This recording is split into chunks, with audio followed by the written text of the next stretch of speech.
I want to go back to what happened to those members who decided not to vote for Jordan. They got a lot of threats. They had to send a sheriff to their child's school, the death threats.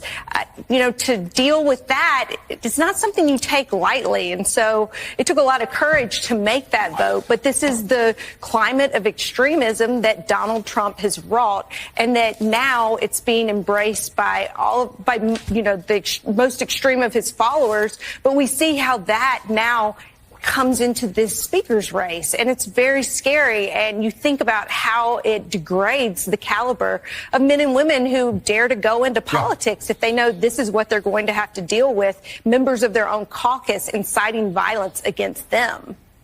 I was going to say, it's not even so many consequences. Republican or conservatives threatening Democrats, or conservatives threatening media members, which they do all the time, or I say conservatives, Trumpers. Extreme MAGA Trumpers threatening all these different people. It's now these MAGA Trumpers threatening Republicans. That's just how much the virus is spread. It's obviously horrible when anybody is threatened because of their political views, but it's gotten so extreme that it's now inside the conference on votes for Speaker of the House. It's Ken Harbaugh with Against All Enemies on the MeidasTouch Network. I've said this before on this channel. I take no pleasure in observing the total chaos that has overtaken the Republican Party. Our system of government needs all three branches to function. One of the things I did not fully appreciate until recently, however, was how the dysfunction itself is fomenting violence. You heard in that opening clip what some Republican lawmakers are having to endure because they are not extreme enough. I wanted to talk about this with a member of Congress who I know well and trust, a fellow veteran, Pat Ryan. I think you'll find his insights into the fever gripping the Republican Party really valuable. Here's me and Pat.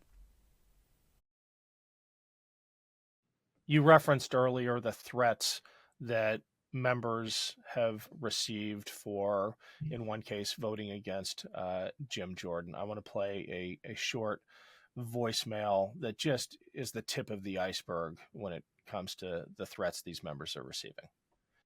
Several of those lawmakers who opposed Jim Jordan's bid for Speaker are now receiving credible and terrifying death threats. Over the weekend, it was made clear that supporters of Jordan's were going to launch a pressure campaign that apparently had Jordan's blessing until last night. And in the intervening time, well, it got pretty ugly. And we have some exclusive audio right now of a threatening message that was left as a voicemail for the wife of one of the Republican lawmakers who opposes Jordan.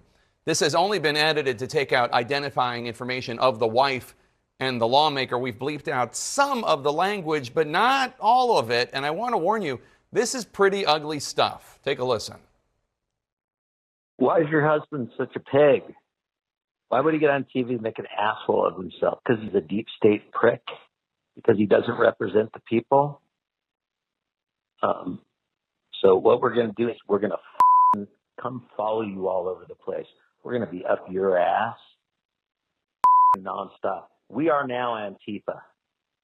We're going to do what the left does because your of a husband gets on TV. Oh, the bad guys, they did so. I'm going to vote for Kevin McCarthy, a piece of shit who everybody knows. And for his piece of shit ass, talk about Americans who are actually fighting for Americans as the bad people, says everything about him. So you, your husband, and we're not like the left. We aren't violent, but we're going to follow your ass. Every appointment you have, everything you do. Your husband's an asshole. You should talk to his stupid ass. We're at war. Israelis being killed, and your dumb husband is acting like a 2-year-old. No wonder. He's a warmongering piece of shit. So listen, you're going to keep getting calls and emails. I'm putting all your information over the internet now. Everybody else is, and you will not be left alone because your husband, Jim Jordan, or more conservative, or you're going to be molested like you can't ever imagine. And again, non-violently. You won't go to the beauty parlor. You must be a bitch to marry a ugly mother like that. So, Pat, a couple questions. A year or two ago, when I was working on a piece about this, I had a member of Congress tell me, please don't highlight the fact that we're receiving these kinds of threats because we don't want to energize those who are sending them.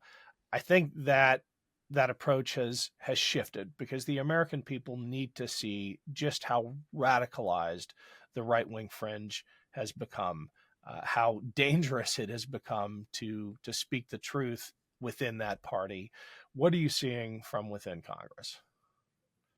Yeah, I agree with your sentiment that any thought that this will go away, that this is an aberration, that somehow keeping it quiet will tamp it down is obviously and tragically not the case. And these threats against my colleague Don Bacon and others who I won't name out of respect for the conversations we've had, who've really been affected by it. And not coincidentally, actually, many of the 20 to 25 folks who voted against Jim Jordan are people who I know on the other side through caucuses that bring together military service veterans and other national security veterans who I do think are at least relatively better at zooming out and understanding the broader moment that we're in. So we have to be clear-eyed about this. We have to, as hard as it is for folks to grapple with and hear, it's so important that the broader American people hear this and know the really dark and divisive forces and that are swirling here, and that there are consequences when these threats are brought out. I hate wasting food. We cook a lot at home, and in the past, we threw out so many scraps, peels, leftovers, even old coffee grounds. Now, nothing is wasted thanks to Lomi. It has changed the way I think about my food waste. Lomi transforms my trash into treasure at the push of a button. Lomi is a countertop electric composter that turns food scraps to plant food in 4 hours. There's no food rotting in my garbage and smelling up the kitchen. Now, I only take the trash out on garbage day, plus no more leaky bags. I turn my waste into nutrient-rich Lomi earth that I can feed to my plants, lawn, or garden instead of sending it to the landfill. It can help the environment and make my life easier. All my food scraps, plant clippings, even those leftovers I forgot in the back of the fridge can go back into my garden, helping me grow more nutritious food at home. And now Lomi's new app lets me track my environmental impact, earn points for every cycle, and redeem for freebies from Lomi and other great brands. It feels great to know that I'm creating Lomi Earth instead of waste.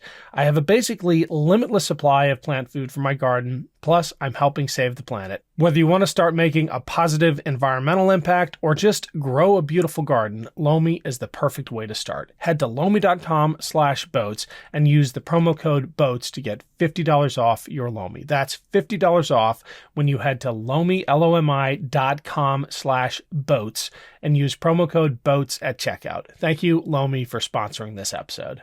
Thanks for listening, everyone. I've got a quick break here, but I need a favor first. Shows like this depend on your support. Please, if you can spare 5 seconds, click the link to the podcast version of the show below and leave us a 5-star review. It really does help. Thanks.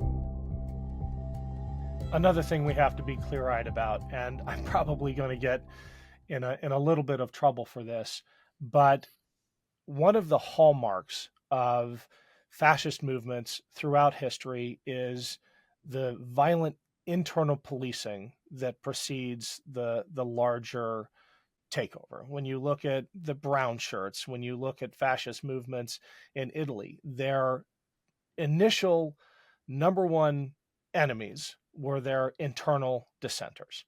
And I think that's important in making the link between what is happening within the Republican Party today and understanding how fascist movements arise and evolve and then gain power. And that internal policing is really remarkable because it seems like the greatest enemy to the the Republican Party these days isn't you with ideas that are in some cases, diametrically opposed, but it's their internal dissenters. It's that internal thought and behavior policing that has become the hallmark of this party. And I was thinking about this. You're always much more eloquent than I can. I was thinking about this the other night, where I was actually thinking about a few of my Republican colleagues who had received these threats in the last few weeks, and wondering. I mean, certainly relieved, but I've never received those threats, thank God. And I don't know many Democratic colleagues who have on this topic anyway. And you're exactly right. They're focused on the few remaining, and it's very few folks in the Republican Party that have any backbone, that are willing to speak truth to the rising sort of power that's coming to the fore. I mean, when General Milley left and Trump made those comments, essentially threatening his life, and that's just another escalation in multiple years now of targeted specific threats by Trump, as well as evoking others and invoking others to do the same against our senior most military officer who dared to speak up about the politicization of our military and other issues that were happening under Trump. You think about that alone as an example of exactly what you're talking about, what that does to every other military officer of any rank, and soldier, sailor, airman, Marine, and now Guardian. I have to always remember to add that one. So this is I don't know how we put this back in the bottle. I really don't, other than that at this moment we just have to call it out, fight against it, and hold the line.